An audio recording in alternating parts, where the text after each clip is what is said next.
Good evening, ladies and gentlemen, and welcome. My name is Travis Blum, and I'm on behalf of the Stratford and District Chamber of Commerce. Welcome to our 2021 federal debate. I'd like to begin by introducing our candidates for this evening. First, we've got Wayne Baker from the People's Party of Canada. Next, we've got Brendan Knight from the Liberal Party of Canada. Next, we've got Kevin Kruchkywich from the New Democratic Party. And finally, John Nader from the Conservative Party of Canada. Welcome to our candidates, and thank you for joining us this evening.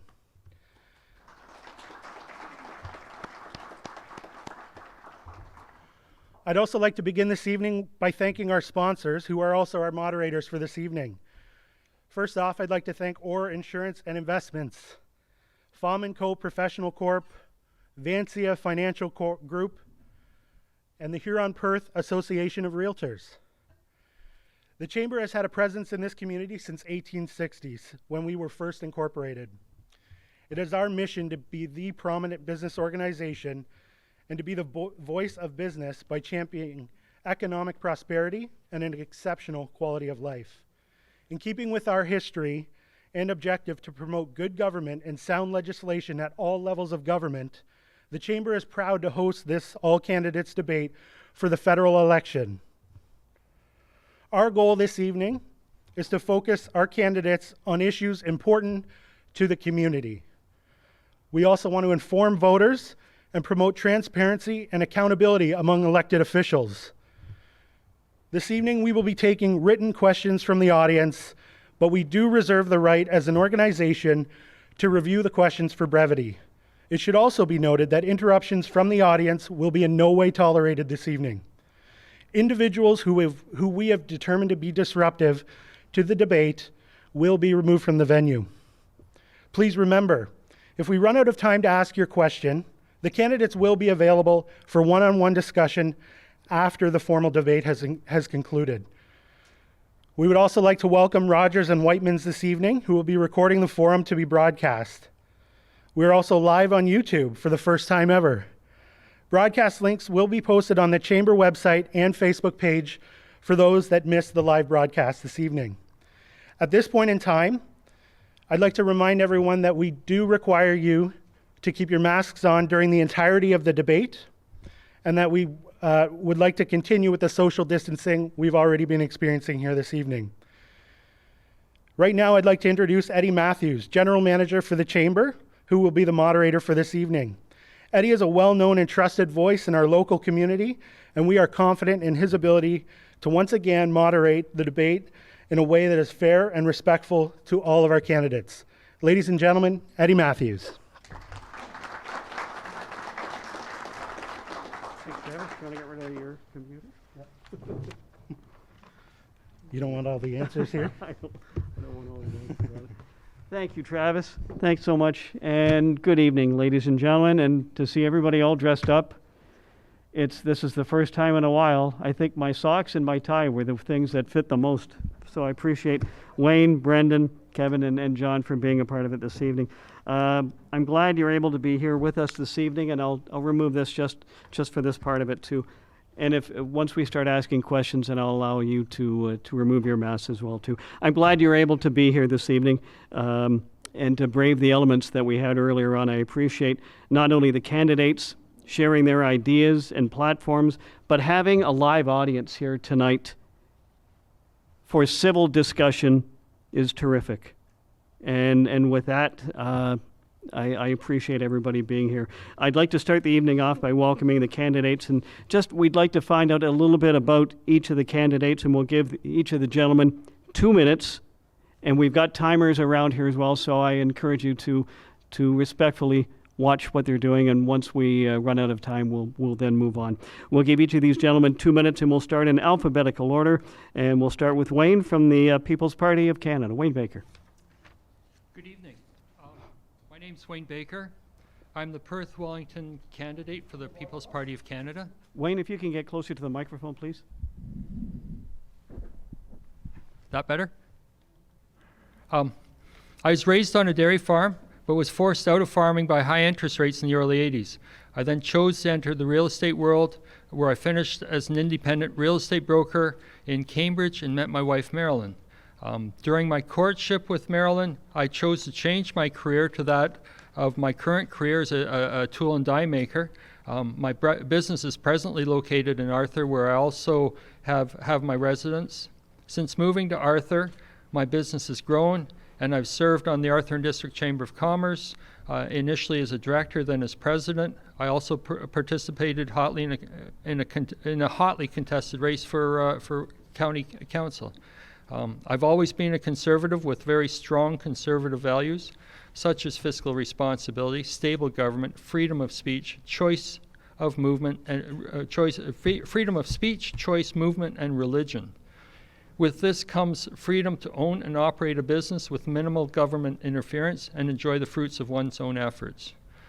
This step into politics is a journey of faith for both my wife and myself, and we pray for his guidance on this journey.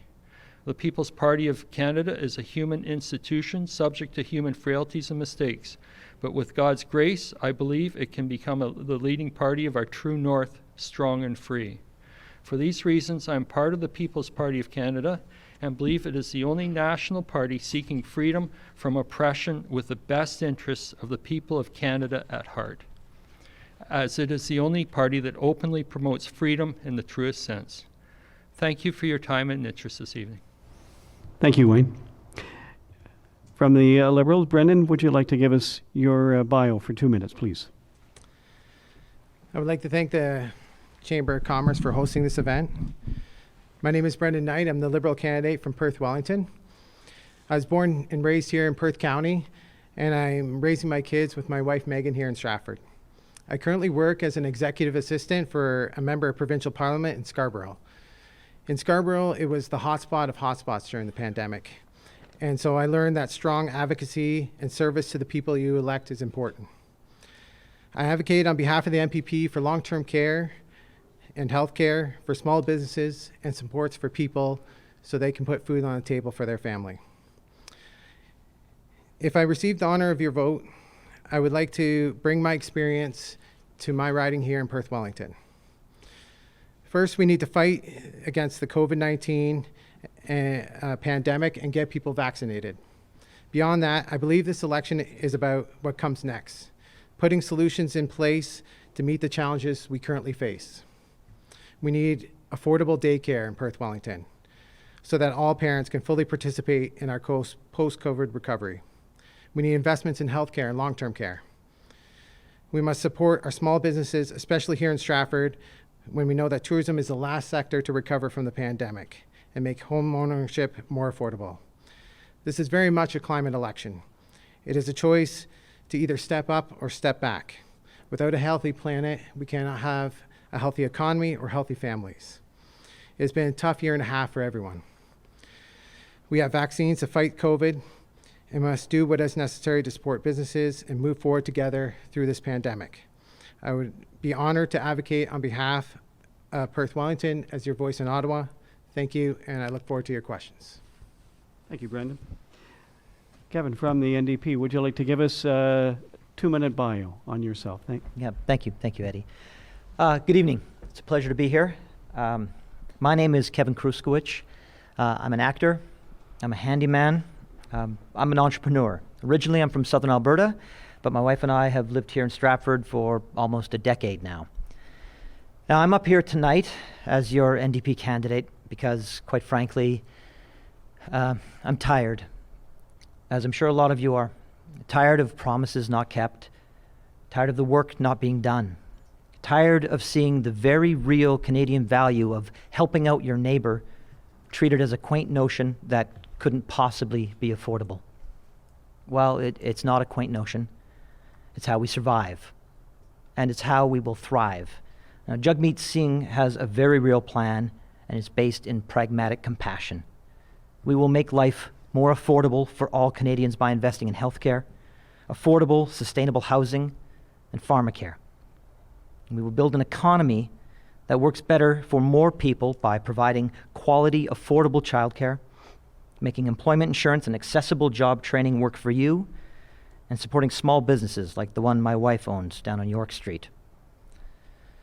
And we have a detailed plan to combat the climate crisis that will create good jobs within a new green infrastructure. Now, I've been out, all of us have been out on the road now probably about 3 weeks.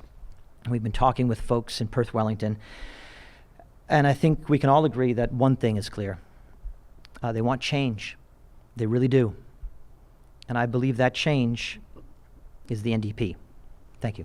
Thank you, Eddie. Thanks, Kevin. And finally, from the Conservative Party, John, would you tell us a bit about yourself for 2 minutes? Yes, thank you, Eddie, and it's great to see you back behind a microphone. It seems so natural to you. You might think of a career in broadcasting. Never know about it. But it's a pleasure to be here, and a big thank you to the Chamber of Commerce, the board, and their staff for putting this on. I know they're exceptionally busy right now with the Business Excellence Awards next week, so I am so honored that they took the time to host this important part of our democratic process. It's so important that we have the opportunity to discuss ideas, discuss policies, and to make our pitch in a democratic forum. So many countries around the world do not have the same opportunities and rights that we have here in Canada to choose our governments by secret ballot in a democratic means. So this is so important that we have this forum.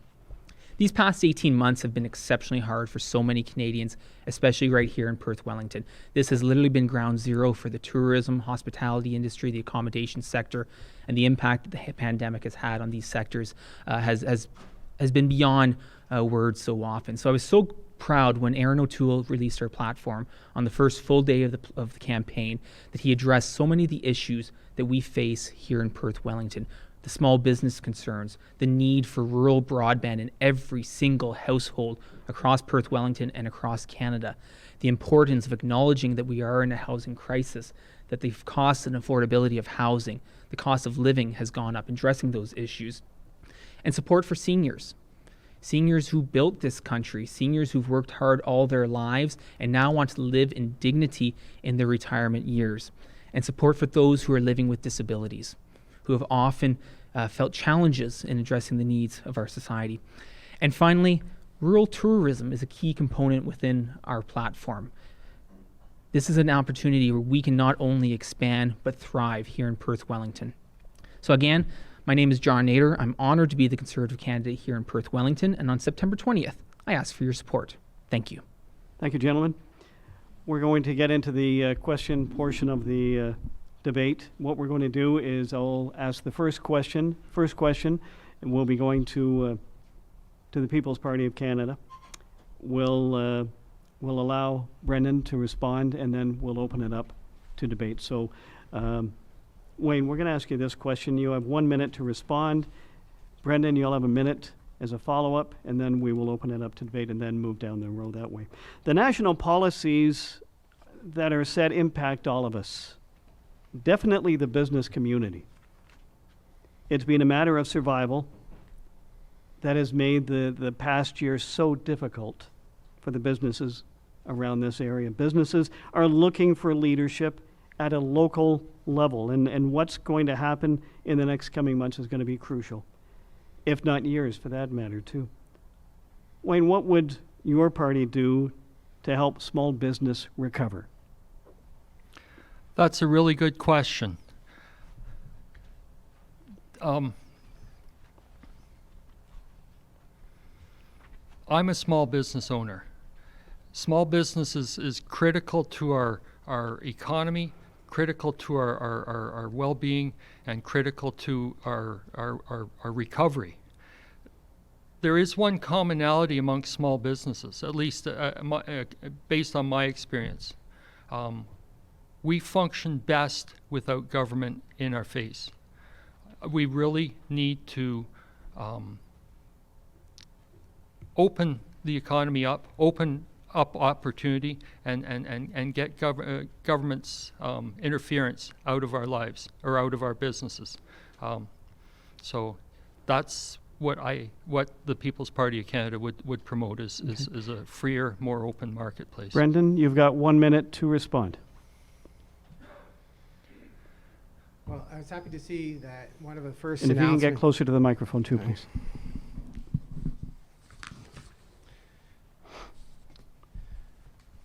I was happy to see that one of the first announcements from a new Liberal mandate was to help the arts and culture sector, more specifically to help them bridge through the winter months and to bring in various different supports like a ticket matching program. As we all know, that tourism is going to be probably the last sector to recover out of the pandemic, and it's going to need continued advocacy as the situation changes over time.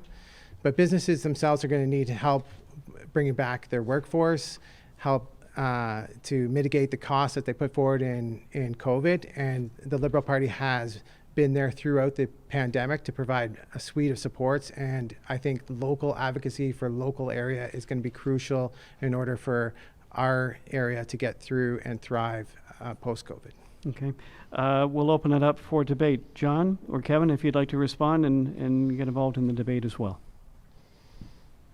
Yeah, if I could. Yeah, please. Thanks. I'd just like to speak to the Liberal platform on ticket matching.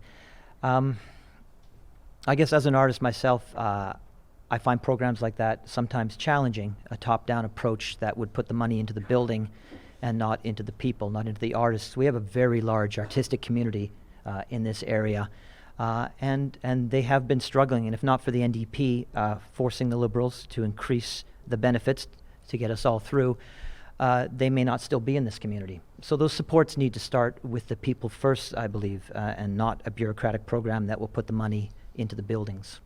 Thank you. John, if you'd like to respond. Yeah, absolutely. I mean, these last 18 months have been devastating for so many small businesses. And, you know, I know when I'm getting emails with the date or the time at 3:00 a.m., you can picture the business owner, they're at their kitchen table, they're trying to calculate the numbers, trying to see if they make ends meet that month. And it's been tough. And so going forward, we need plans and supports to make sure that we can not only see these businesses recover, but actually thrive as well. So in our platform, we have a number of different specific programs to help businesses not only revive but also move forward. So we have the job surge plan, which matches provides up to 25 to 50% of a new hire's salary, so the business can not only expand but grow as well. The Main Street tax credit to encourage investment in our local downtowns, our local communities, our local businesses, rather than seeing that money leave the community. And then also a program what you can call a Super SEBA, which provides a larger amount of funding so that businesses can actually go out, buy new equipment, expand, get back on their feet, and actually invest in new and innovative technologies and opportunities here in Perth-Wellington. We have amazing businesses here, and with a little bit of support, they can be even better. Okay, we've still got time, I believe, in this, don't we, Gwen? Regarding that, and regarding tax credits, anything like that for small business in this area have been crying for other things. Not so much loans, but they do need other items to help them through the recovery program. What would your party do? And I'll open this to the floor. Whoever wants to jump in right now. John, go for it.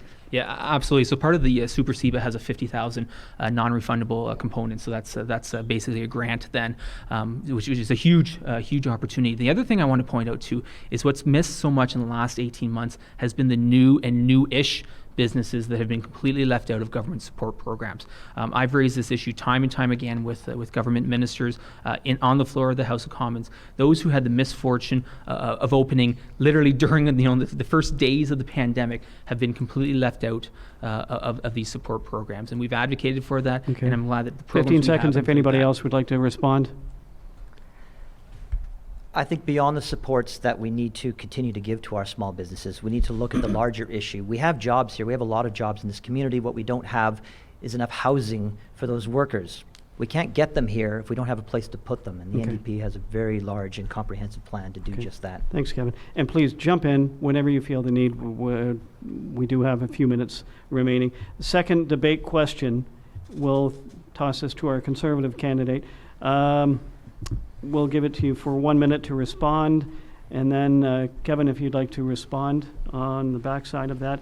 Businesses, if we can continue with that theme right now, not only suffering from the lockdowns, but from coast to coast to coast, we have this problem with finding workers and finding affordable accommodations. Not just a Stratford problem. This is beyond a Perth-Wellington problem. How would your party handle this problem, John? Yeah, thanks, Eddie. And that's been a common refrain of the last 5.5 years that I've had the honor to be an MP. I talk to small businesses and medium-sized businesses that would literally hire 5 to 10 people on the spot if they walked in their door. And they just don't have the people to fill those jobs. And there's a few components to that. Housing is certainly one of them. Transportation is the other challenge. The Perth County Connect is a great option. Obviously, it's, getting off the ground during the pandemic is a challenge. There has been funding announced for rural transportation, but it hasn't flown down to local communities. In terms of housing, the big challenge we've seen is that different communities have applied for what's called the Rapid Housing Initiative, but have been blocked out. They haven't received any funding, whether it's in Stratford or Listowel who've applied. They haven't got any because the criteria is geared towards larger urban centers. We need to have a rural lens on housing, on affordability, so that communities like Stratford, like those in Perth County, can access those funding so that we can have housing that is affordable, attainable, and able to address those concerns. Thank you for that. Kevin, you've got 1 minute for your response, and then we'll open it up to the others for debate. Yeah, the NDP is the only party that is putting affordable rental units first. There's lots of talk about housing prices. Many Canadians right now can't afford a house.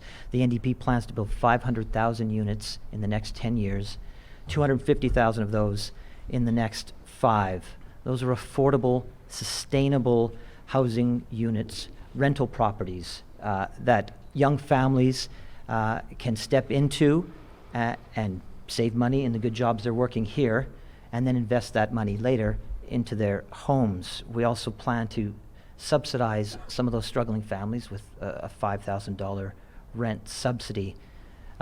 We're the only party that is looking to do this on a large and small scale through all of our communities across this country, focusing on getting families into homes as quickly as possible. Okay, we've got 3 minutes. If anybody would like to jump in, Brandon, I see you taking your mask off. Thank you. Yeah, labor, especially in smaller towns, are very important, and that's why the Liberal Party extended the Canadian Recovery Hiring Program until March. Also, there's a suite of options in order to get more employees into sectors where we can't find local help to fill them, whether it's like reforming the immigration programs or pathways for permanent residents, or new programs that have people who are vulnerable or don't have various different needs, have wraparound programs so that they can still have childcare or housing in order to still have the opportunity to get better paying and livable wage jobs. As far as housing, the Liberal Party has promised a suite of housing initiatives, including not only the national housing strategy that we started, but more money for rapid housing, affordable housing, and a commitment to build. Yeah, Wayne, by all means, if you want to jump in, I see you wanting to say something. We have a time limit here, do we not? Yeah, but go ahead. You still got time, Wayne. Yeah. Number one, the issue is not affordable housing. It's about affordable home ownership. We live in the most sparsely populated country in this, pretty well the most sparsely populated country on this planet. I find it inexcusable that we can't find appropriate and good housing and give younger families the opportunity to start with less expensive housing, maybe less classy housing, but we really need to focus on getting the gatekeepers out of the way. Most of the gatekeepers are in a provincial and municipal level. As far as the federal is concerned, we need to encourage that kind of mentality.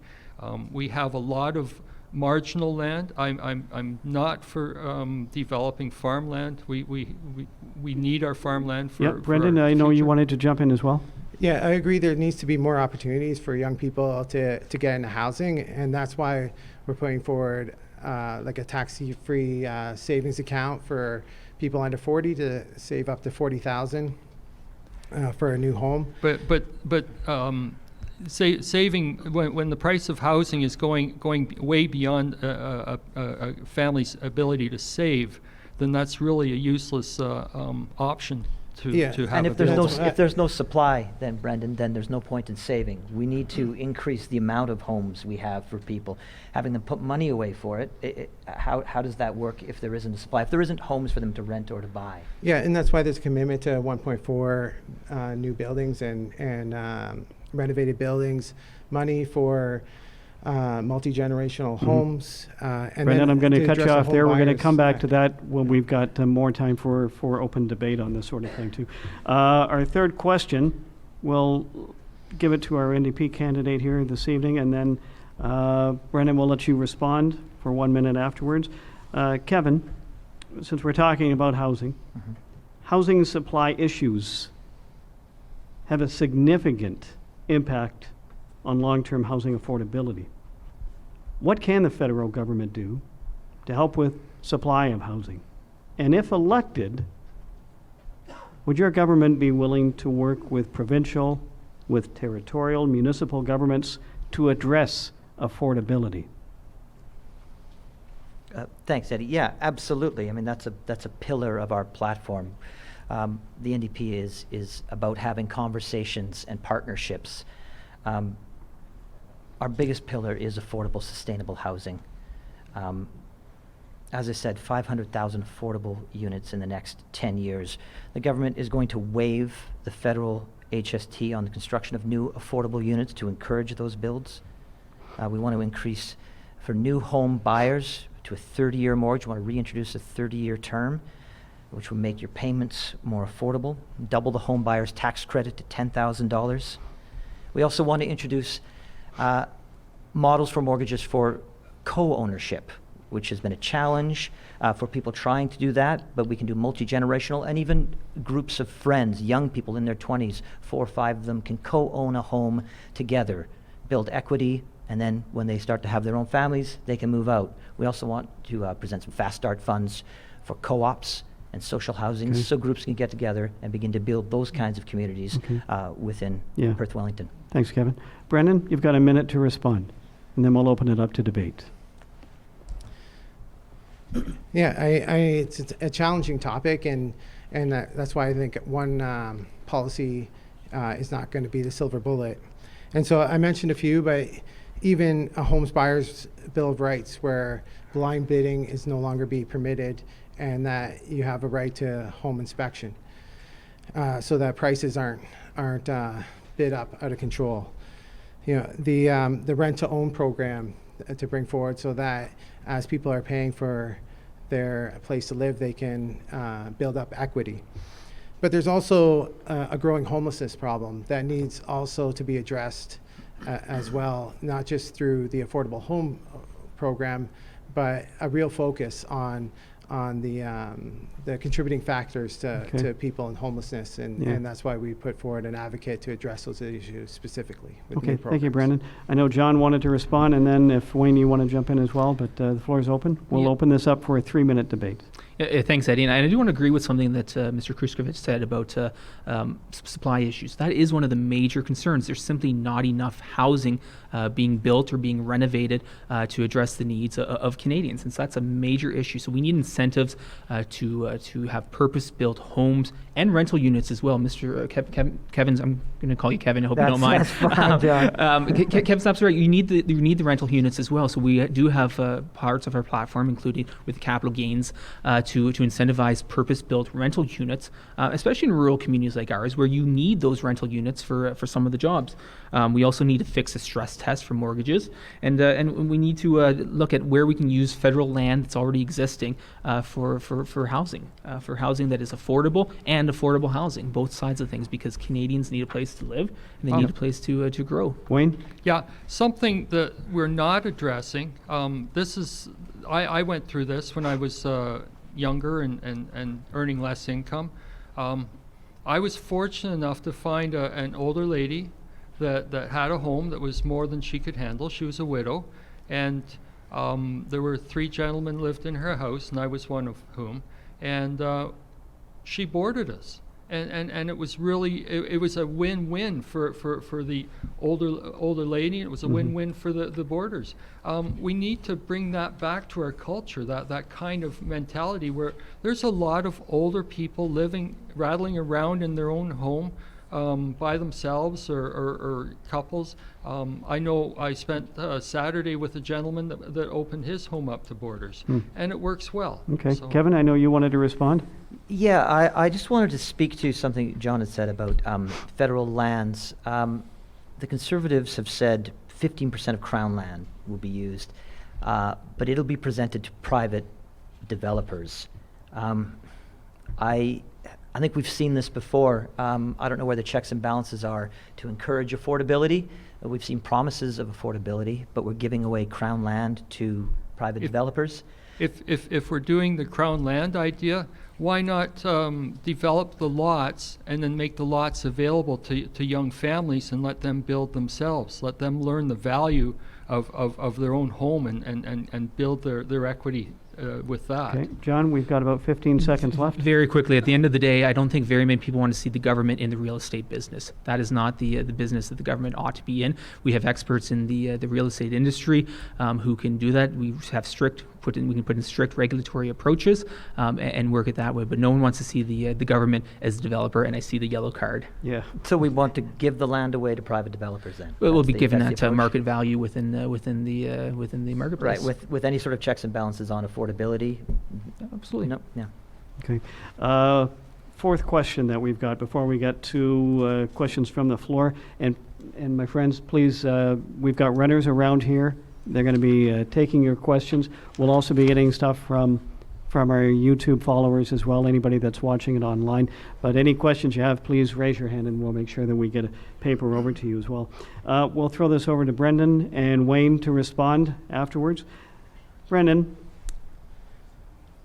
how do you intend to support first-time home buyers? I think I'd like to stick with this theme right now. Just supporting first-time home buyers across the country that are struggling to find housing that meets their needs. We hear from the United Way about the living wage. We see in some of the larger centers a lot of empty real estate.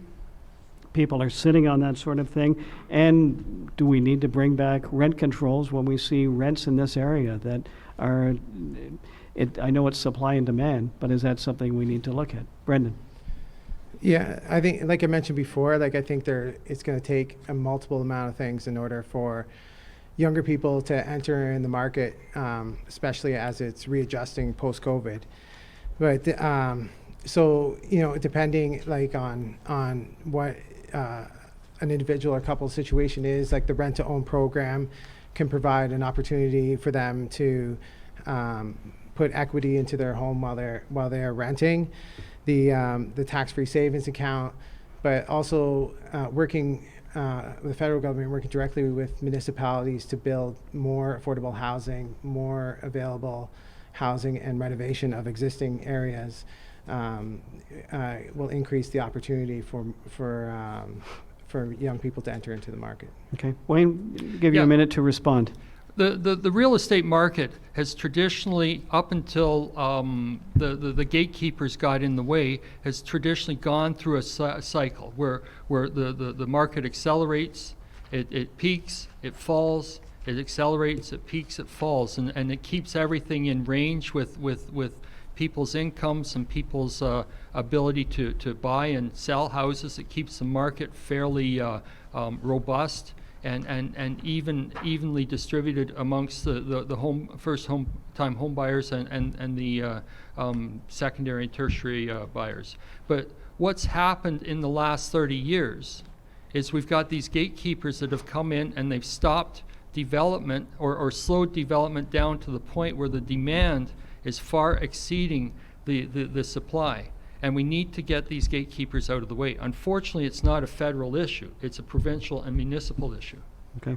John, I know you wanted to respond, and we'll open the floor up. 3 minutes, gentlemen. John? Yeah, thank you, Eddie. And there certainly is a federal component to this. There's a huge federal component to this.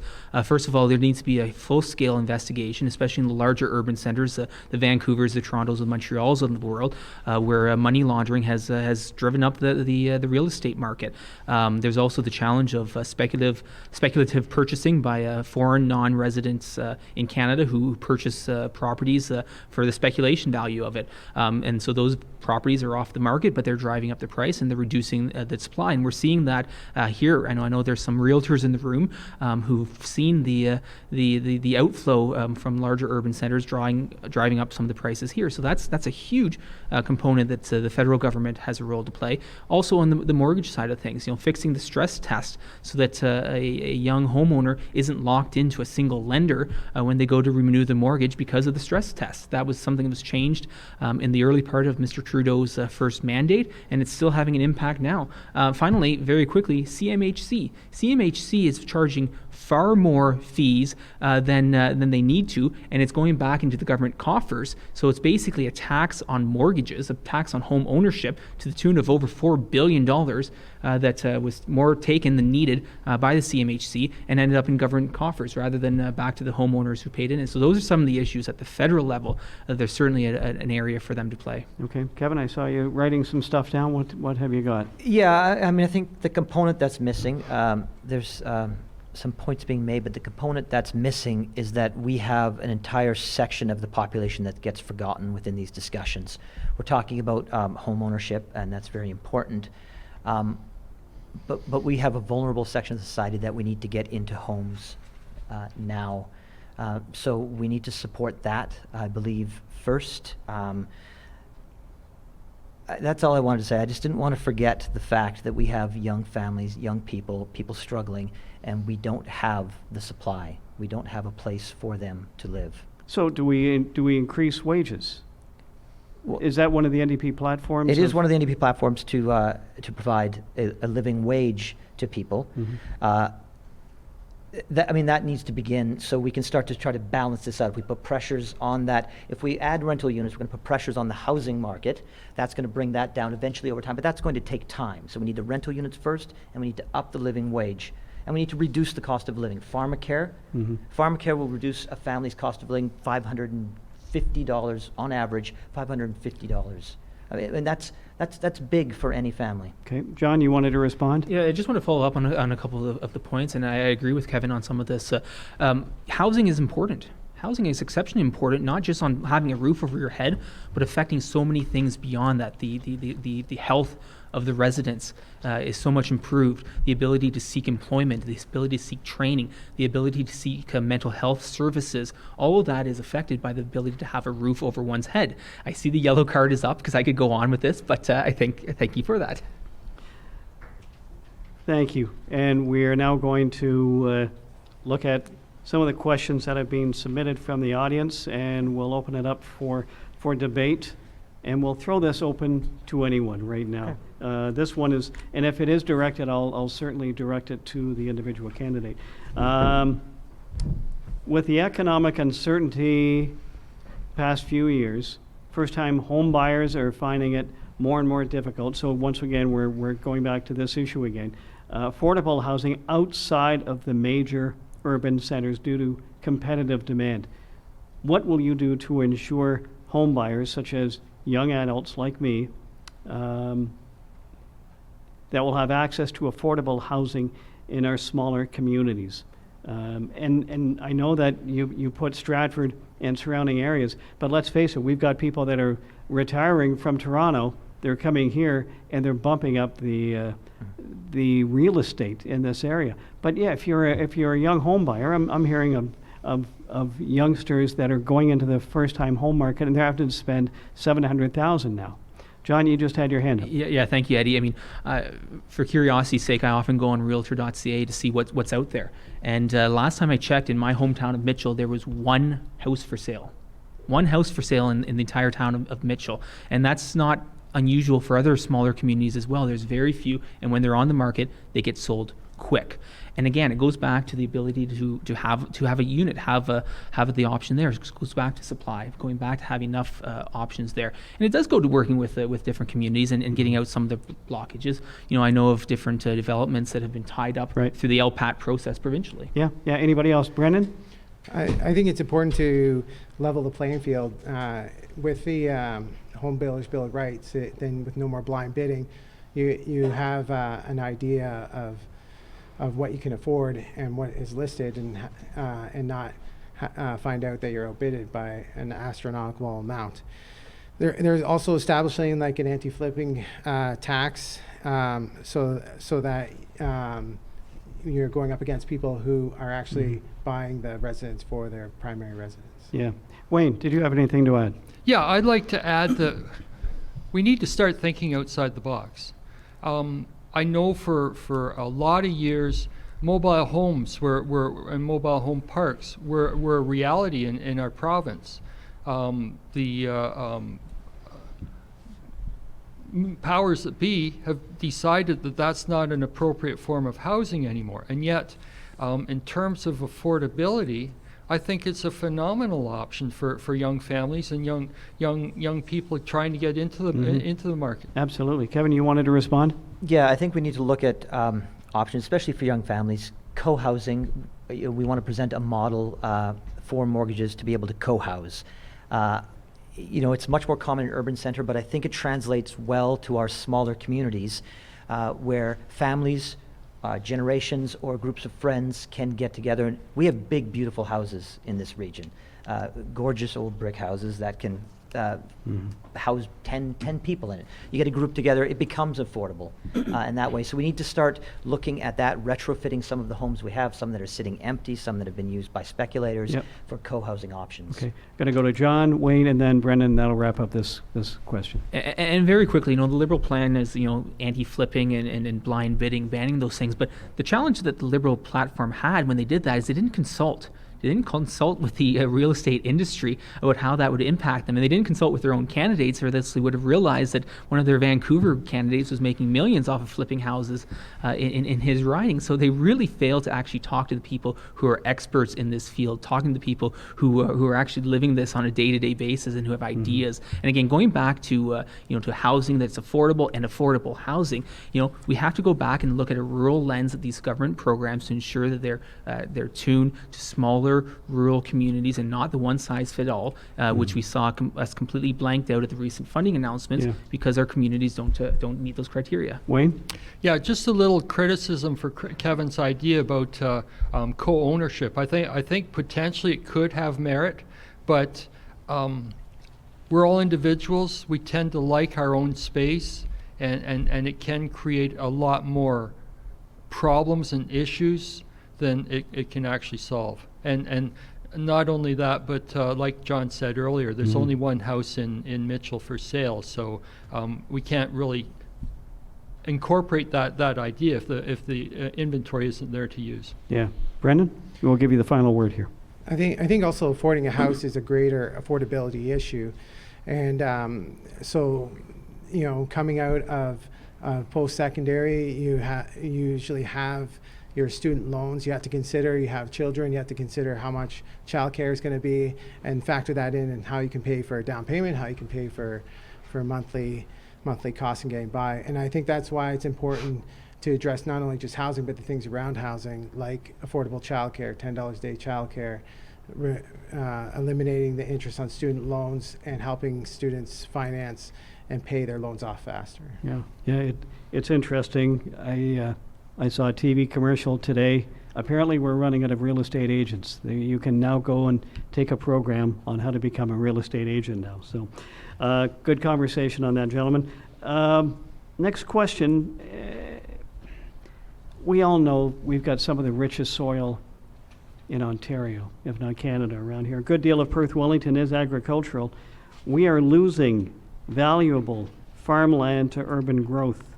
Have you got any ideas or solutions to stop this? We'll open it to the floor, whoever wants to jump in first. John? Yeah, absolutely. When we're looking at farmland, we're not making any more of it. what we've got is all we've got. And so when we see different projects being proposed on farmland, I've raised concerns about that from the past. I've publicly raised concerns about that in the past, and I think anyone who was following that debate last fall would know my point of view on that. The second thing is densification. Seniors housing is another issue there. You need that densification within communities. So the infilling of lots and the ability to avoid taking more of that farmland out of production, because, like I said, you're not making any more of it. Mm-hmm. Anybody else want to jump in, Brandon? Yeah, I think the farmland issue is a problem, and I think everyone has been following like the MZO issues, and I know it's mostly a provincial problem, and that's why we need a strong advocate at the federal level as well, right? Like the preserving of lands is in parks, and building more national parks, urban parks is a strong component of a Liberal plan. But there needs to be an ally in Ottawa for the farming community, so they don't have to consider making all farmland part of the Greenbelt in order to protect themselves from the Ford government. Yeah. Wayne, we'll give you the last word. Yeah, farming is absolutely critical, not only to our well-being now, but to our future. We absolutely have to protect our farmland. That's non-negotiable. Canada is a huge country. It's sparsely populated. I'm sure that there are innovative people and innovative ideas that can develop residential potentials up on the shield, up where farmland is not viable, where we have now that's not helping Perth-Wellington per se, but we do have a housing issue, and we do need to address it, and we do have the land available. We just need to figure out how to make it work. Thank you for that. We want to get to as many questions as possible from Pat. Now that we've heard each of your party lines, I would like to know what you're willing to do to represent residents of this riding. Are you willing to vote against your own party if the legislation is not wanted for your constituents? Are you willing to introduce a private member's bill to help your riding? In other words, are you willing to put your seat in Parliament on the line to better represent the riding? We'll open it up. Kevin, we'll give you the first word. Yeah, thank you. Yeah, we're a grassroots party. We're a party that's about conversations and partnerships. So we are encouraged to represent our constituents in a very real and honest way.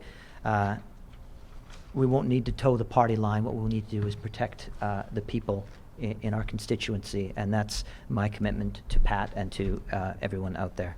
Okay. John?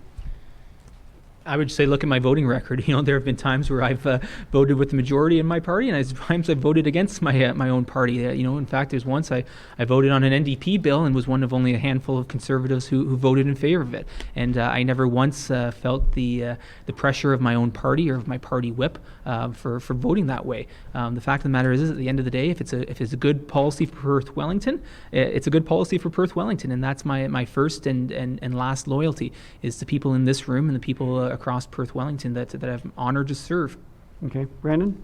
Yeah, I think it's important for the elected member to vote for the best interests of their community, and also to put forward private members' bills that help their community and not for partisan reasons. And that also includes amendments in committees to bills and putting forward petitions.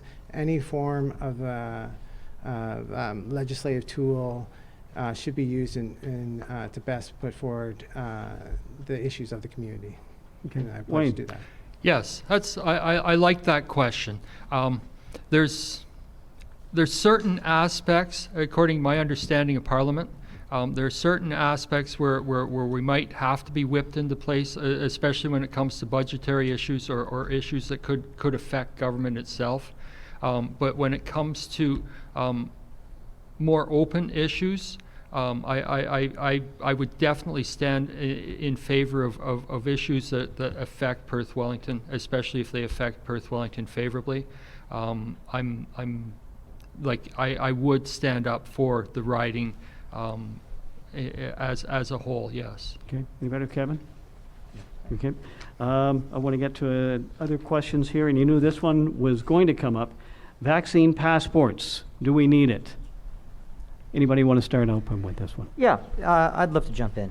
I think we're seeing a lack of leadership at the federal level, stepping back, putting hands in the air and saying, well, it's up to the provinces, and then we see the provinces doing the same, and then it's passed on down to the businesses, and then eventually on a Sunday afternoon it's going to be passed on down to a 17-year-old who's working the counter in your local coffee shop. It's unfair and it's unkind. We need a federal passport so we don't have 13 apps on our phones if we're traveling cross-country. We need one app, one vaccine passport so we can travel internationally, domestically, and we need to mandate it, and that's the NDP's position on that. Brendan? Yeah, the federal government has put forward a federal passport, and they'd be willing to work with the provinces, but Jason Kenney and Alberta wouldn't share the data, and Doug Ford came out against it. So in order to get something for the provinces as quickly as possible, they put forward money and support so that each province can put forward a certificate or passport as quickly as possible. Combined with that, they put mandatory vaccinations for all federally regulated industries. And so I think they have been clear on the need in order to protect people and have some sort of tool for people and businesses, including put forward initiative to protect businesses from litigation. And I know businesses are having trouble with mask mandates, and I'm sure having problems with requiring people to abide by the vaccine passport as well. They're afraid of litigation. Okay. So. Wayne? Yeah, how many people want to wear these masks? Okay. Let's accept the fact here. The genie's out of the box or out of the bottle. The Pandora's out of the box. Well, there is no putting this virus back in the bottle. It's in our environment. It's a fact of life. As far as the COVID passport's concerned, we have real scary implications if we go through with that. It's reminiscent of the Chinese Communist Party social credit system. Either you conform or you don't. And if you conform, you get the goodies. You get to travel. You get to do what you want to do. If you don't conform, then you're restricted to not being able to go restaurants. No, this has got to stop. It's got to stop now. This is just insane. We need to accept the fact that the genie's out of the bottle, and it's time to move on with our lives. Okay, John, you wanted to respond? Brandon, we'll come to you after John had his hand up first. Yeah, thanks, Eddie. I just want to say something very, very quickly. Is that anyone out there who is concerned about the vaccine, anyone who has questions or is hesitant about it, I just want to say, please talk to your family doctor. Talk to a healthcare professional. Talk to someone who's knowledgeable on the subject, who can give you personalized advice on it. I'm very proud to have got my vaccine. I got it as soon as I was eligible. I was online hitting refresh on the HPPH website, and I got it right away. With rights, there come responsibilities. And so in a society, we need to take care of each other. We need to look out for each other. And, these, they can be a nuisance. But if this saves the life of a person in a long-term care home, if this saves the lives of a child who might be immunocompromised, it's a small price to pay to save that child's life and to protect them from getting sick. So, there's a lot of things that have happened over the last year and a half that have been of a pain, and I do have concerns about the impact that it would have on small businesses, like the 17-year-old who will have to check, and we need to work on that. We need to find ways. But at the end of the day, wearing a mask, it's not the end of the world. I'd love to see the day where we can get beyond that. I hope that's coming. But we need to get to the point where we can move together as a society, and looking out for one another is something that's Canadian value. Brandon, then Wayne. Yeah, what we don't need is another shutdown. What we don't need is schools being closed. What we need is this current fourth wave of the unvaccinated people to get vaccinated so that our children are safe, so that we can carry on and get past this pandemic. And it's a choice if you do or don't want to get the vaccine, but with that choice comes responsibilities. And so if you choose not to get the vaccine, then you can't go in on a plane and affect the rest of the people. Like we have stayed home. We've gone through lockdowns. The majority of us have done our part. And if you choose not to take the vaccine, fine. But that means there's consequences to come with that choice. Okay. Wayne, you That- wanted to add? That's not even an appropriate response. Number one, everyone that's been exposed to COVID, we have our immune system has adapted to COVID. We're virtually there are modifications. It's like the flu. It will morph and But it will where's your change. source coming from when you're saying What's that? Where is your source coming from when you're saying There's our bodies are adapting? There's a to it? University of Guelph professor by the name of Bonnie Millard, and I have spoken, and she's an immunologist. Okay, I have listened to her. She's at the top of her bailiwick. There are things that we should implement before we go into the vaccine. First off, anyone that's been exposed to the virus, their immune system is far superior to any vaccine that we have. Second thing is we should have there are tests available to determine if we've been exposed. Oh, sorry. That's okay. That's okay.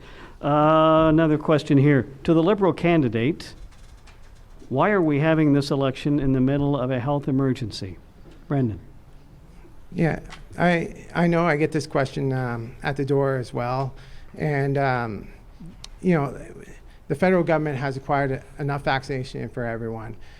And we need to finish the fight on COVID and start planning for the post-COVID, the next year of what are we going to invest in, what are the priorities that have been exposed because of COVID. We did not take care of people in long-term care. We were not talking about that enough in 2019. We're not talking enough about childcare, and we've seen a lot of people have to give up their job or not be able to have to stay home with their kids. And so some of these items, including healthcare, including what we haven't even talked about here is the climate change emergency. We're coming to that. These are issues and these are priorities that we need to start to work towards after we finish this fight. And working in Queen's Park, seeing what's coming down from there, and the cuts and lack of investment is coming, is that we need to have a strong federal government Okay. to make choices for people and businesses. We're out of time on this one. John, you wanted to respond, and then we'll go to Kevin. Well, let's be clear. The only reason Justin Trudeau called this election is because he thought he could get a quick majority. He was 14 or 15 seats off a majority. He thought he'd have a quick election. He was favorable in the polls. This is despite the fact that earlier this spring, all parties, every party represented in the House of Commons, voted in favor of not having an election until after this pandemic was over. They let their legislation that was so important to them die on the order paper. My own private member's bill, which would have protected young people and persons living with disabilities from exploitation, died on the order paper because the Liberal government decided they could maybe, just maybe, squeeze out a quick majority while the public wasn't paying attention. Okay, Yeah, these Kevin? have always been concerns. I'm just going to echo what John said. These have always been concerns, Brendan. They've always been concerns, and for the past 6 years, they haven't been dealt with. So to sort of trump them up now and say those are the reasons we're in an election is a bit disingenuous, if I'm being honest. We're in an election for one reason and one reason only, and we all know what it is. And these concerns weren't dealt with. There was lots of promises made 6 years ago, and there's promises being made now. I think it's time to make a different choice so we actually start to deal with some of these things. Okay. Wayne, did you have anything to respond? If not, go ahead. Frankly, I'm glad that we're having this election. I think we might get the prime minister that's really been a disgrace to our country out of office. That would be a really good thing to happen. So I'm in favor of this election now. Okay. Brendan, do you have anything to add before we go on to the next question? Well, no, obviously I didn't call for the election. I do think it's an opportunity for our community to advocate for the things that are important. And I think most of us feel that we need to do more on climate change, and we need representation that addresses that issue. We have currently a provincial government that isn't standing up for what we need to get through the pandemic and for our teachers and healthcare, and we need to decide how we're going to address those issues going forward. And I know the NDP and Conservatives have said they don't want an election, but yet, they vote against the budget, which would, address these issues and provide help and real relief during these difficult times for people. So I think the voting is depending on what the party wants to project. Okay, anybody else got anything before we move on? No? Okay, I'm glad this question was posed, because if COVID has taught us anything, it's the lack of broadband, especially for rural areas. This is a big problem. The Canadian Federation of Municipalities even put out their research into the broadband in rural areas. Connectivity is now important as roads and bridges to the sustainability of rural and remote communities. How would your government propose, and would you want to be putting more money into broadband? John, we'll start with you and then move on. Absolutely. I'm going to try to talk and say as much as I can in my short time. First of all, every Canadian should be connected to high-speed internet by 2025, period, finished, no questions asked. That has to be done. Second thing, the Liberal speed on expanding rural broadband has been slower than dial-up. Last year, they promised the rapid stream of the Universal Broadband Fund. They were supposed to have projects completed by November of this year. As of today, less than half of that money has even been allocated. We need to look at spectrum auctions. We need to reserve spectrum for smaller rural communities. And I'm going to get in one last point really quickly. We need to look at our small local providers who are doing the yeoman's work and actually getting fiber to the concessions in the rural communities and get away from the major telecoms, the Rogers, the Bells of the world. Okay. Would NDP put money into this? Yes, we would. We think it's essential. We think everyone needs to have high-speed internet. We also think we need to be looking at all of the options. I don't think we can deal with it as a single issue with a single solution. I think we don't necessarily need to rip up concession roads and farmland for 5 or 6 years and lay fiber optics when we may have, and we may be able to partner where we have satellites and we have high-speed internet that is existing through a satellite network.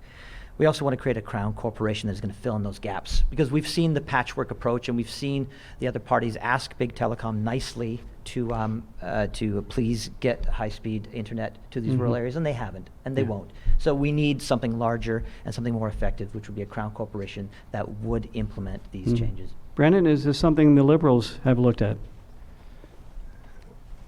Well, I'm happy that the Liberal government continues to invest in broadband.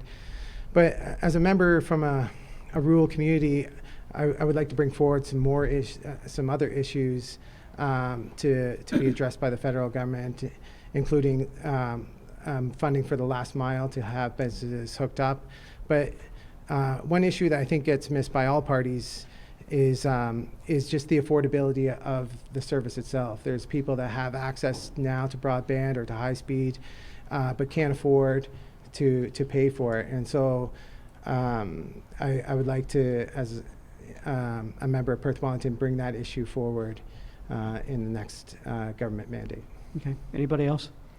I think it's a technical challenge. If you drive out in the country, you go for a mile and see 2 or 3 houses, and that's it.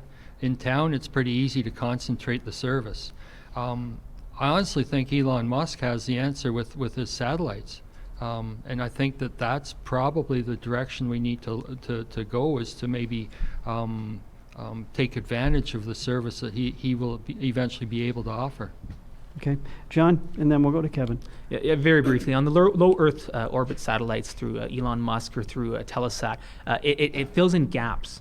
But the fiber is still the backbone of the internet system. You still need fiber throughout the communities, even for wireless internet to get to the towers, to get to rural communities. So we need to, Telesat, Starlink can fill in gaps, but they still can't do the speeds that fiber has up to a single gig. Starlink, for example, can get up to 150, which is amazing. When I can get about, maybe if I'm lucky, 45 at home, 150 sounds amazing. But when you're talking about the anchors that are needed, you still need the fiber in the ground, and seeing our rural communities doing that. Well, Kevin, I know the festival has benefited just from us being able to watch some of the productions at home. Yeah. And there's so many opportunities. I Yeah. know you wanted else to comment on that. Yeah, I wanted to piggyback on the affordability. We would present a telecom consumer bill of rights, and we would demand that we would match sort of a global average. Our rates in this country are unfair and out of control. So we need to find some more transparency. We need to protect the consumer, and that's the plan for the NDP. Okay. Next question, as we move along here, could you please ask each party if they're going to solve, how they would solve climate change, as without a healthy earth, we won't need homes. How would you handle the climate change problem that we're seeing? And even today, when we've got these outbursts of thunderstorms, and we've had 5 or 6 hurricanes in the south that have been moving up this direction as well. How do we handle climate change? Who wants to jump in first? Yeah, Kevin? I'd love to. Yeah, I mean, obviously there isn't one single solution. There needs to be a comprehensive and holistic approach. Our approach is to create a new green infrastructure so we can create jobs and support people as we bridge to a net zero economy. Now, we have aggressive targets. I won't have time to get into all those aggressive targets, but it's about building an entire infrastructure that everything we do, retrofitting buildings, new training, water management, carbon capture, all of that is a part of one infrastructure that will create jobs, boost the economy, and lower our emissions so we can protect our planet. Okay, John?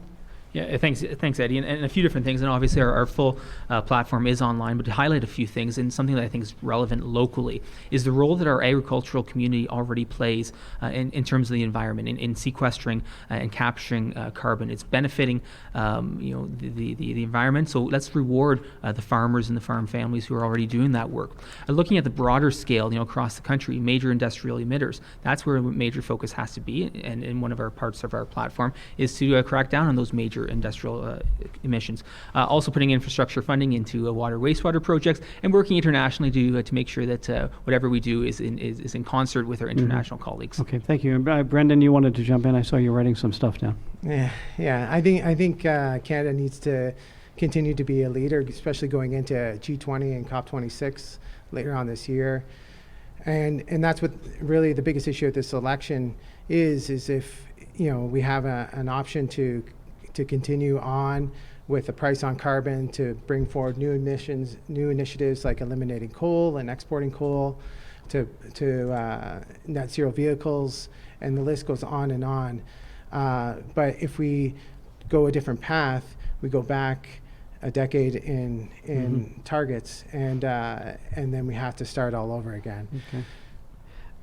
Wayne, what's Maxime Bernier's approach on this? Well, I live in Canada. The climate changes about every 3 months. So as far as climate change is concerned, if we were absolutely critically concerned about it, we'd go out and stop buying trinkets from China because they're one of the worst polluters in the world. First off. Second off, we would, as far as I'm concerned, the carbon tax is nothing more than a cruelty tax with our current technology. We need to start coming up with, like, the biggest problem with our resources is we have no means outside of fossil fuels to store energy in a practical way. We need to start developing and working on technology that will allow the replacement of carbon fuels, a practical replacement of carbon fuels. Okay, we're going to move on to the next question. And Wayne, we're going to throw this one at you, a question for Wayne. With all of the horrible human rights injustices we're seeing in our neighbors to the south and around the world, how does your party plan to ensure that all Canadians feel safe in their communities? We're all Canadians. We're all under one flag. We have functioned very well up until recently. The Americans have functioned very well up until recently. We're a Judeo-Christian nation. We need to go back to our Judeo-Christian roots. We need to learn to trust our neighbors again. We need to get out of this distrust that COVID has created, and we need to start to learn to trust our neighbors and work with our neighbors and appreciate our neighbors for who they are. Okay, well, part 2 of that, this is another question that came in. And we'll throw this to everybody, how does your party propose to make communities more safe inclusive, and welcoming to the LGBTQ and that demographic. Do you want me to Yeah, start? please. We're all Canadians. We're Canadians under one flag, and that's where it needs to end. We're strictly Canadians under one flag. Okay. And Anybody else? Kevin? Yeah, I mean, we need to do more than talk. There needs to be a ban on conversion therapy. The fact that a large number of conservatives voted against the torture of LGBTQ was very disappointing. We need to do things like get rid of the blood ban and do it on behavior-based instead of the discriminatory practices that are done now. It's a very simple thing to do. It hasn't been done. We've been waiting 6 years. There was some talk. We've been waiting 6 years for that. Nothing's done. It's a simple thing to repeal. It's a simple thing to change. Right. We need actual action. The time is over for talk. We need to show everyone that we are inclusive and accepting. Okay, thank you, Kevin. John? Again, I'm going to agree with my NDP friend up here as well. We do need to ban conversion therapy. It is a cruel and inhumane practice, and I voted in favor of that bill because it was the right thing to do. And I did get pushback from some people in the community, but I would say I got far more emails, phone calls, and support from across this riding for voting in favor of that bill because it was the right thing to do. Forcing a child to undergo discredited and inhumane practice is wrong, and it should be banned, period. On the blood ban, my Conservative colleague Eric Duncan has introduced legislation. Again, it's a single-page legislation. It's an easy fix.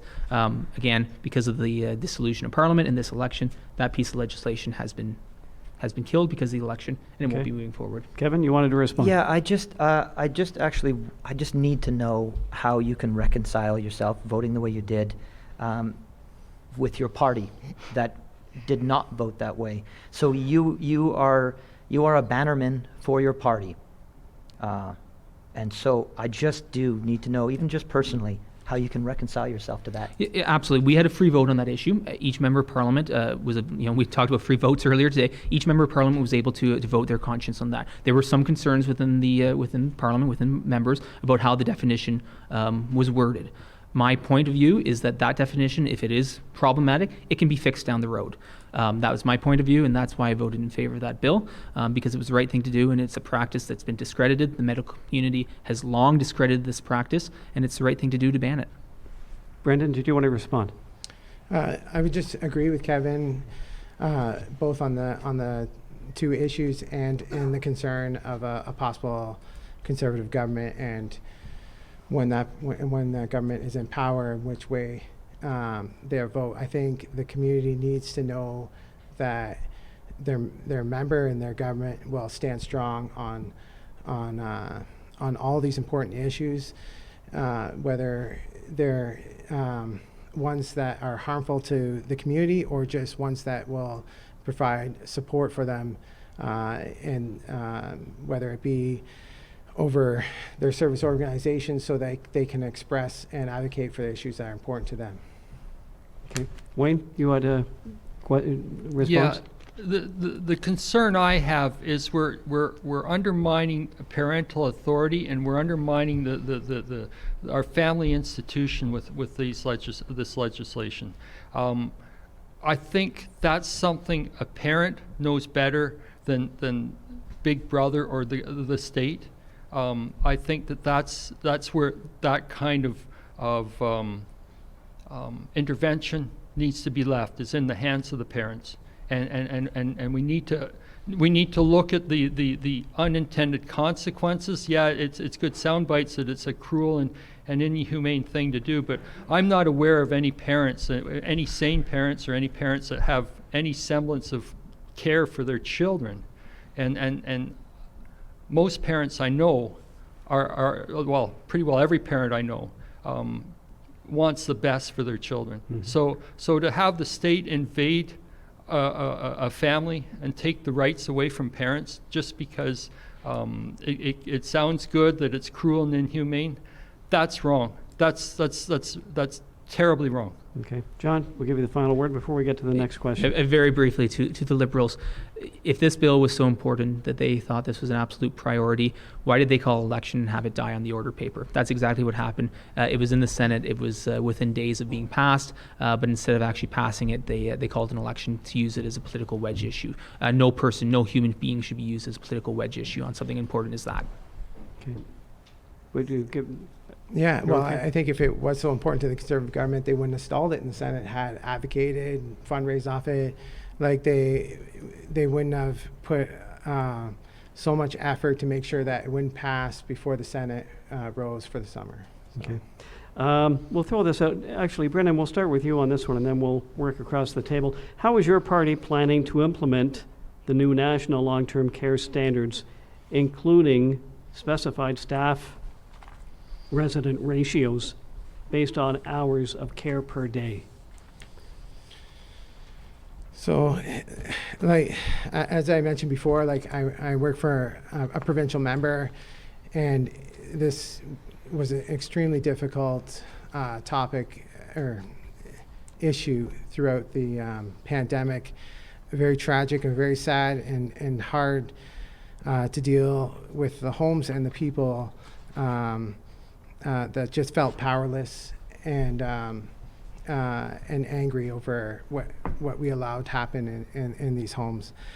So the federal government during that time support by bringing in the military and the Red Cross, which was not always well received, but understand that going forward, and even in this fourth wave, that we need to invest more, including increasing the wage of PSWs, hiring more PSWs, and continuing to be there and to push the provincial government, who continually drag their feet, whether it's the hours of care, whether it's addressing the different styles of home, whether they're private or public or municipally run, and having a standard across the board and really things in place that will protect people Right.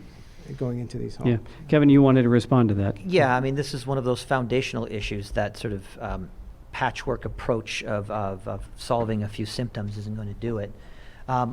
We plan on taking the profit out of long-term care for transparency and developing a national standard in conjunction that will line up with the same principles as the Canada Health Act. We need to remove profit out of it.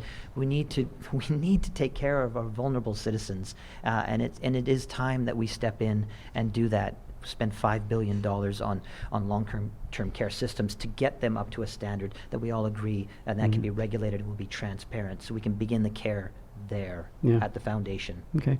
People's Party, Wayne, how would you handle this part? Yeah. First question I have out to the audience: how many people work in long-term care? I mean, it is a vital part of our society, and yet out of the 100 people here, no one works in long-term care. It's a tough job. It's an awfully tough job, and yet we seem to think that we want to blame the poor people that are doing the best they can. As far as profit, Kevin, that's a good word. It's not a dirty word, and I think institution like homes can work for profit. We are able to monitor our food production quite efficiently, and yet we can't monitor proper care of our seniors. There's a lot of things that are wrong here. Yeah. Okay. Brendan, you wanted to respond? I agree with NDP that long-term care shouldn't be a profit-driven industry, but right now we don't have enough spots. So we have issues right now. Like if you want to get into a home now, there's a waiting list, and maybe you'd be lucky to still be in the same town as your family, or you may have to drive an hour away to see them. And so we need to address the issues facing today before we get to a bigger plan. And one of those is these people, the heroes that are working here, are underpaid, and they have to work in multiple homes. And that's why we would put money towards that, so they can have a livable wage and work in one home, so they're not spreading the virus around. Yeah. John, you wanted to respond. Yeah, a few points. First of all, there's probably no long-term care workers here because they've probably just finished a 12-hour shift and are tired on their feet, and will be up again tomorrow morning at 6:30 to do another 12-hour shift. So I don't know anyone who's actually blaming long-term care or healthcare workers. They are truly been the heroes this last 18 months. We need to invest in long-term care. $3 billion in the Conservative platform to upgrade long-term care homes. I know, having served on the board of a local long-term care home, the importance of upgrading the homes in time for the deadlines in the coming years. We also need to invest long-term in healthcare. So the Conservatives plan commits to 6% over the next 10 years for $60 billion. And finally, there needs to be a criminal accountability for any provider, any operator of a long-term care home who neglects the residents. We need to amend the criminal code to make it clear that that operator is responsible criminally and liable for any of the actions that leads to the neglect of the people in those long-term care homes. Okay. Thank you, John. 30 seconds, Wayne, you wanted to respond. Yeah, I just want to make it very clear that, or don't misinterpret me, I'm not criticizing the caregivers. That's tough work. And we need to take our hats off, and we need to admire those people for their dedication and their resilience. It's hard work, and I won't take that away from them. Okay, then what I'm confused about, what I'm hearing from you, because earlier on you were talking about no need for vaccine passports, yet here we are talking about those that we need to protect more than that's the part I don't understand from the People's Party. There's a disconnect. I got cut off on the disconnect.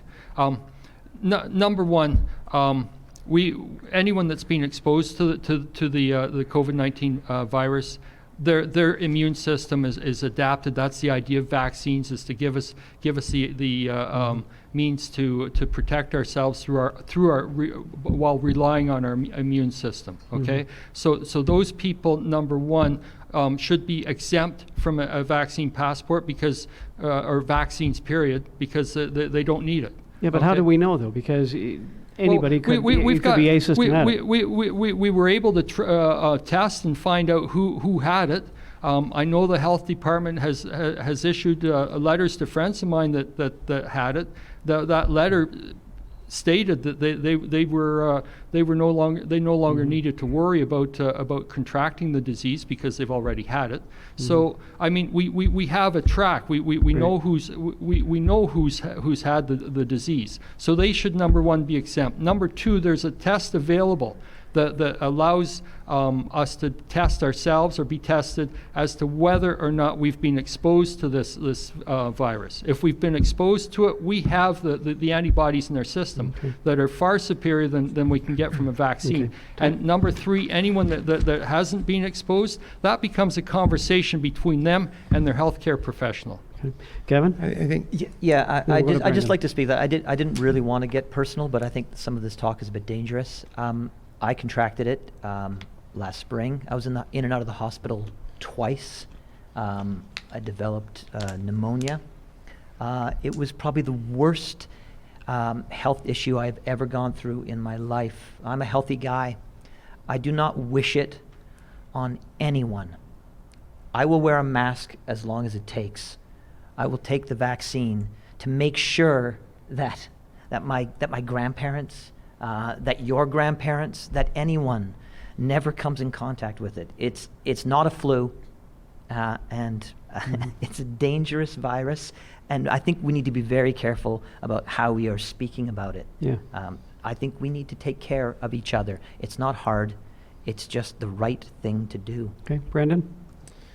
Yeah, I agree with Kevin. I don't think that line of thinking is any comfort to anyone who has a loved one in a home right now and sees the numbers rising and the projections of what they can be in the coming months. I don't think it's any comfort to anyone who took their kids to school today and also watching on the news and what's happening south of the border and think that everything is just going to be okay if we don't put any measures in place. Like, we have the vaccine, we have various different tools to help keep people safe, and we need to use them and not trivialize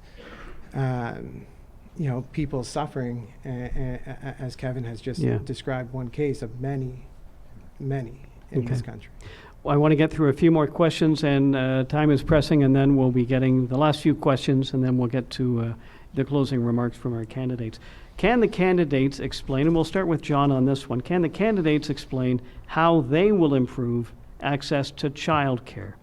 Affordability would be great, but even if you can afford to pay for it, there's a waiting list for years long, mostly due to staffing. How would you approach this, John? Yeah, absolutely. Thank you, Eddie. And this is an issue that I hear about a fair bit across the community as the parent of relatively young children as well. We've had childcare in the past and in a variety of different means, both public and private run facilities. And I think that's where a one-size-fits-all approach does not work. You need to have the broad range of care available.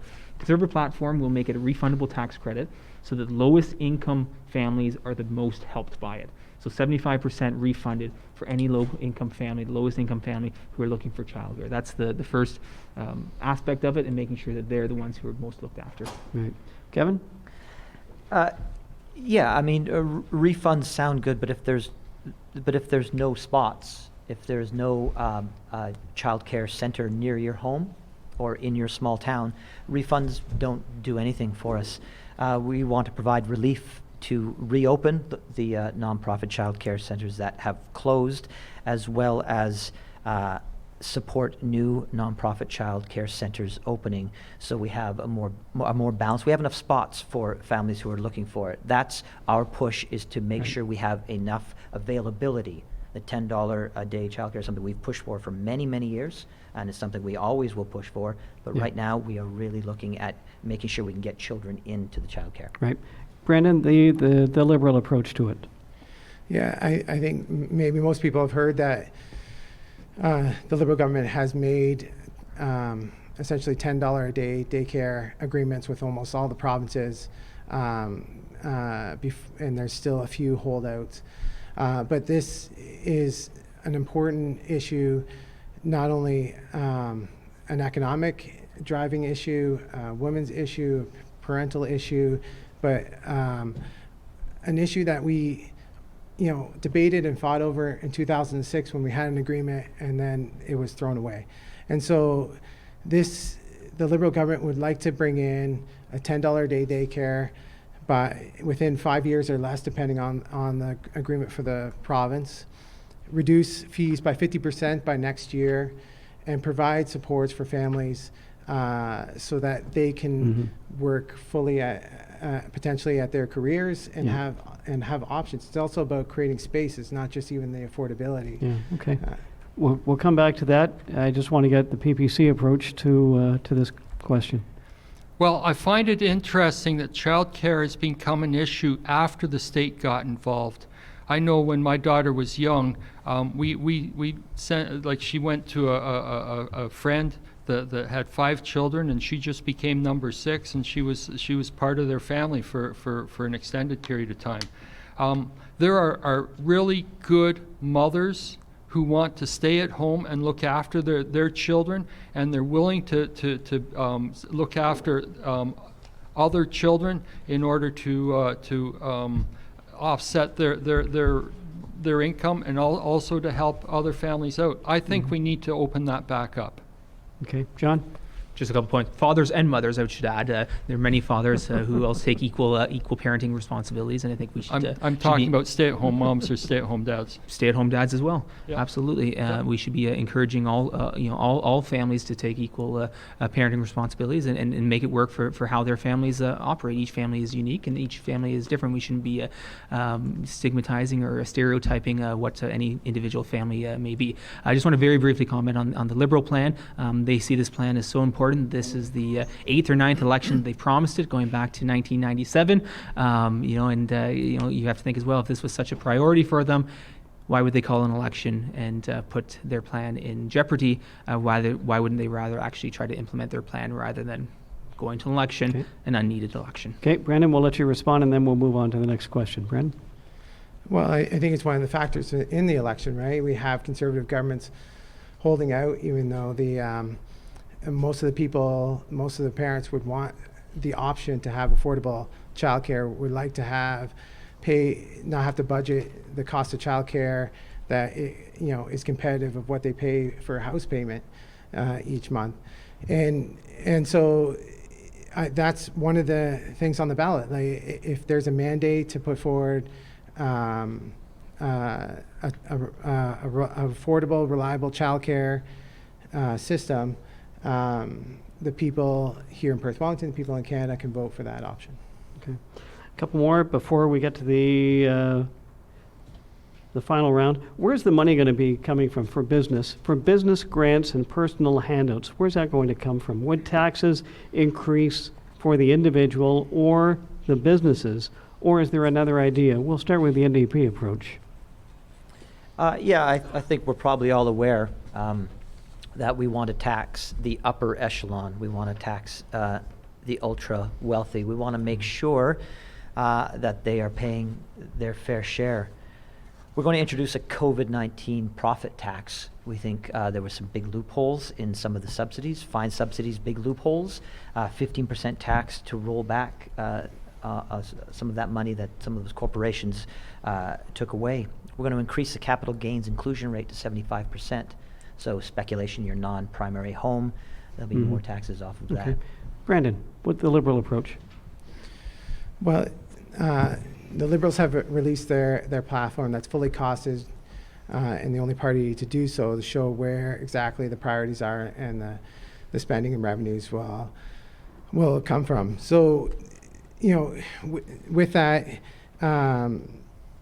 continue to support businesses, and like I said, continue advocating for certain sectors that need to recover from the pandemic, whether it's a bridging of wage subsidies, whether it's investments in order to give a break on rent and wages. But the federal government took a difficult situation and worked, I think, faster than most people thought in order to get vaccines and to open up the economy, which I think is the best boom. We'll come back to that. Wayne, I'm going to get to you. We're going to go to John first about this. Yeah, absolutely, Eddie. I mean, what we've seen in the last couple of years are record astronomical deficits, and I think that's to be expected. Frankly, we can argue about if they were too high or not. But that's that's beyond the point. Even before the COVID-19 pandemic hit, there was already massive deficits beyond what was ever promised by the Liberal government. So the fiscal management was a mess beforehand. What our platform promises is to invest in stimulating the economy, in businesses that will get people back to work, get the economy functioning again, so we can balance the budget over the long term. So we can do that without having to raise taxes on hardworking families and get people back to work rather than going further into debt. Yeah, okay. And Wayne, how would you handle this approach with business? Okay, the question is, where's the money coming from? Well, if we're true to the other parties, our great-grandchildren. But we're going in debt at the rate, this is a rate that's faster than the government's pulling money in. We're going in debt at the rate of approximately $40 billion an hour. That's unsustainable and inexcusable. I really believe that government needs to get out of the way of small business. I've self-financed 2 businesses in my life. It's not that hard to do, and I've scratch-built these 2 businesses from nothing. So I know what's involved. I know what it is to build a business, and get government out of the way, and let people do what they're good at, and they won't need to worry about getting money from the government. Okay, Kevin, you had something you wanted to add? Yeah, there's just a concern when Justin Trudeau mentioned that the economy would take care of itself. He was lambasted by the Conservatives, but what I'm hearing is that what you're saying is the economy is going to take care of itself. The Toronto Star costed your platform at $100 billion, and you're saying there's going to be no tax cuts. It's just you're going to stimulate the economy, and the economy will then just take care of itself. John? Yes, and so our platform is fully costed, fully analyzed. The Parliamentary Budget Officer is currently reviewing it as well for their perspective. Unfortunately, the rules of Parliament have meant that only certain parties have so far had their plans fully costed. But what we're looking at is a long-term investment in things that actually build the economy, things that actually get people to work, get people back into the economy, back into the workforce. That's where you're going to see the economy revive itself. You're going to see people who are working, contributing to the economy, paying taxes, and we can do that over the long term, responsibly, over the next decade. Okay, Brandon? Yeah, this plan put forward has 3% growth, factored in, which we haven't seen in like 30 years. And I think we've seen this before. We had these small tax breaks, these boutique tax credits, and then reduction of spending over years. And we're seeing that again provincially, where the last budget came out has the lowest amount of spending in it they've seen in the parliamentary budget often seen in 30 years. And so what that means is cuts. What that means is more labor disputes. What that means is not help for people. And so a plan that both helps people and everyone join the economic activity of this great country is what's going to pull us out of this. And that's why the Liberal government beat the growth projections from their budget to their projected for their platform, and because it's about investing in people like childcare so that everyone can be part of the solution. Okay. John, one last question. I know 3% growth might be a surprise for the Liberals after they saw the economy contract in the last quarter, but we're optimistic about the economy, and we're going to be pushing for growth. And we've seen it before, and we've done it before. The late Jim Flaherty, when we went into the economic turmoil of 2008, 2009, with record budget deficit, he made a commitment to balance the budget within 5 years. And he did that a year ahead of schedule. So we have the blueprint, we have the map forward. Okay. Last question before we do our closing remarks. We'll start with Wayne on this one. How will you bring people into this area? We need workers everywhere, and the current plan is to increase jobs. From what the Conservatives say, we don't need jobs. This is what the question says. We need people to work the current jobs. That's a really good question. I have customers that are just screaming for people to come and help. I know that a big problem is the CERB that we've supported over the last year and a half. It's easier to sit at home and collect the $2,000 a month paycheck than it is to actually go and show up at work and actually try and be productive. We need to encourage productivity. We need to encourage people to be more productive, and we need to encourage people to actually go out and get jobs. Okay, Kevin? Yeah, what we actually need is we need housing and we need a living wage. We need to tell Canadian workers that we respect them. We need to tell Canadian workers that they deserve to have things they want, like their groceries and their mortgage payments and time with family and friends. So if we have homes in this area for them, and if we are paying them a living wage, which 2 years ago was costed at $17.55 in Perth-Wellington, I'm sure it has gone up since then. That's what workers want now. I think we've all realized in this great pause that we've had that a lot of business models were actually exploitation models. And I think workers are waking up to that, and I think we need to respect it and take care of our working Canadians. Okay, go to John and then Brandon. Yeah, very, very quickly, trying to hit a few points. Housing, transportation, absolutely are huge issues in order to attract people to our communities. We also have to look at how we welcome new Canadians to our community as well. Looking at local businesses who've tried to use different programs through the immigration system, they simply haven't been working. I was particularly disappointed a couple years ago when the Liberal government denied funding to the County of Perth for a local immigration partnership to be able to bring those services to Perth County, be able to work together with the municipalities to bring in new Canadians and to expand our community, to fill some of the labor shortages and work at all levels of government to make this happen. Okay. Brandon? I agree that affordability is an issue, whether it become housing, transportation, or childcare.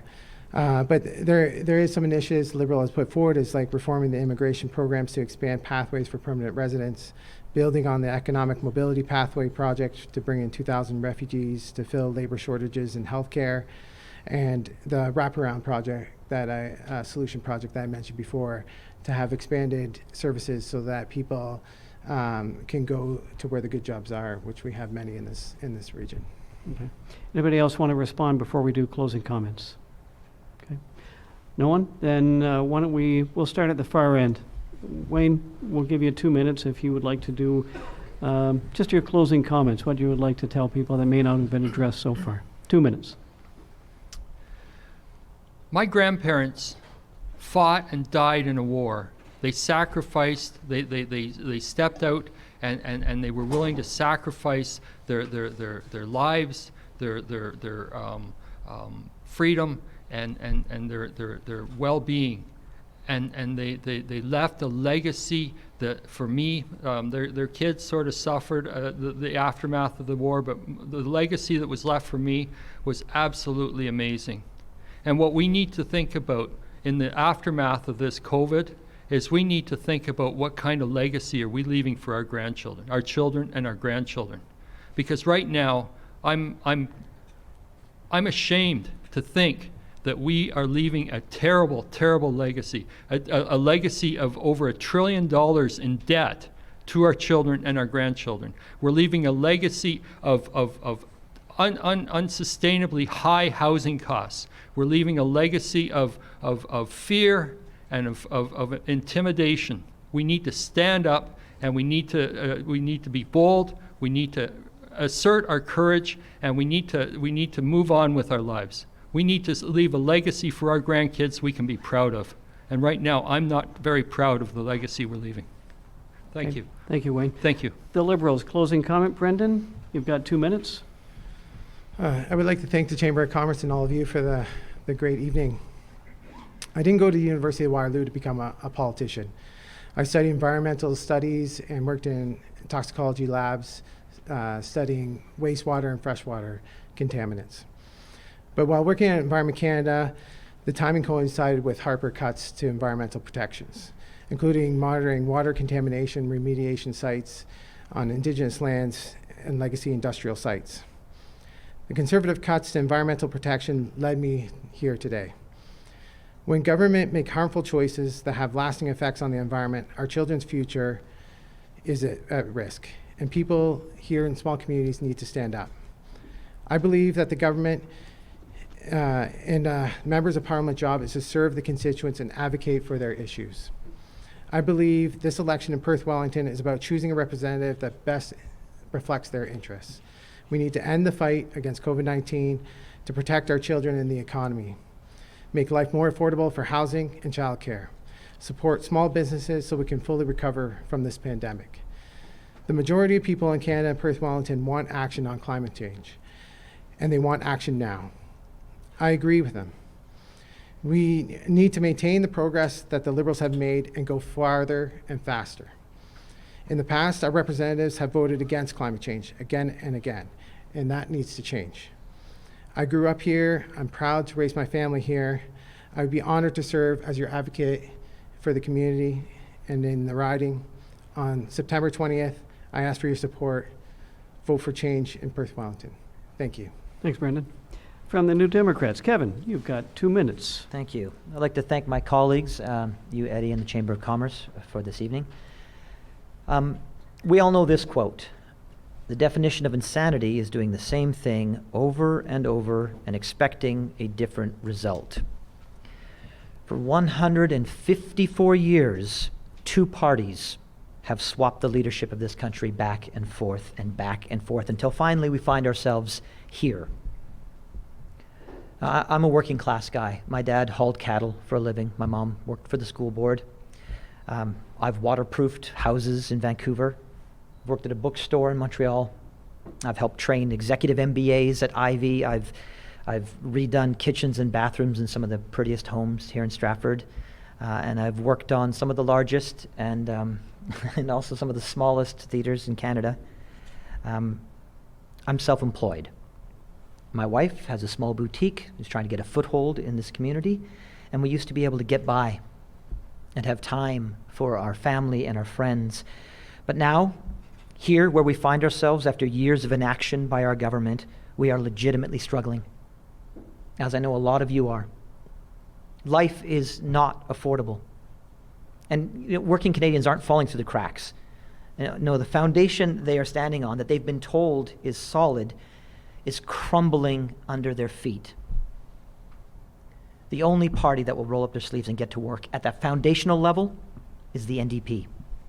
Jagmeet Singh is the only leader with the courage and honesty to tackle these issues. And I feel I'm the only one who has the ability to understand and work with the changing demographics here in Perth-Wellington. Yes, we have many seniors, but we are quickly getting younger. We have an abundance of strong manufacturing jobs, but we are seeing a multitude of small artisanal businesses popping up. And we are a rural riding with a world-class artistic institution that anchors a vibrant tourist industry. All of that takes a very special approach, one that involves conversations and listening and leading with compassion and putting people first. And that is what I'll do. And that is my commitment to you. Thank you. Thanks, Kevin. And finally, closing comments from the Conservatives, John Nader. Yes, and thank you, Eddie, and thank you to the Chamber for once again putting on this event. It's been a wonderful conversation tonight, and I hope the conversation continues past tonight as well. There's still a little less than 2 weeks left, and I hope that over the coming weeks we continue to engage on the issues that matter to you and your families. Tonight we've heard a lot of promises. We've all talked about our platforms. We've all talked about the commitments we would like to make if we are have the honor of serving in government and serving as the Member of Parliament for this community. But there's one promise, there's one commitment that I make each and every election, and that is my personal and key commitment, and that's that I will work hard. I will work hard for every person, in every community, in every corner of Perth-Wellington. And I hope my record speaks for itself. Over the last 18 months alone, I participated in over 340 meetings with constituents, business owners, and stakeholders. I raised issues directly on 40 separate occasions with government ministers on the issues that mattered to this riding. I responded to 8,700 plus emails through my office, 1,300 phone calls from concerned citizens. I rose in the House of Commons on 27 separate occasions to raise the issues and concerns of the people of this riding. At the end of the day, my focus is on the people of Perth-Wellington, the local businesses, the families, and the communities that make this such a wonderful place to call home. I may not change the world as your Member of Parliament, but I do hope that in some small way I can help to contribute to improve the lives of the people who call this community home. My name is John Nader, and on September 20th, I ask for your support. Thank you. Thank you, John. Thank you to all of our candidates. I appreciate and to all of you in the audience. It's nice to be able to see faces again at a live event. And for those watching at home, I encourage you to stick around. Candidates will be able to speak with you afterwards. Rogers and Whiteman, I appreciate you being here tonight and recording this for a future broadcast. Thank a few people tonight for being here, including Shannon Stewart, who did a great job putting this whole thing together, the timers, the runners, digital moderators, Natalie Moore from More Creative, Cameron Ullman from Town Crier Marketing, and our sponsors, Farm & Co., Vancia Financial, Or Insurance and Investment, the Huron-Perth Association of Realtors, and everyone for coming out and watching and participating from home. Voting day is September 20th. Please get out to vote. Every election is made up of those who show up, so please get out and cast your vote. Have a safe night, everybody. Thanks for joining us.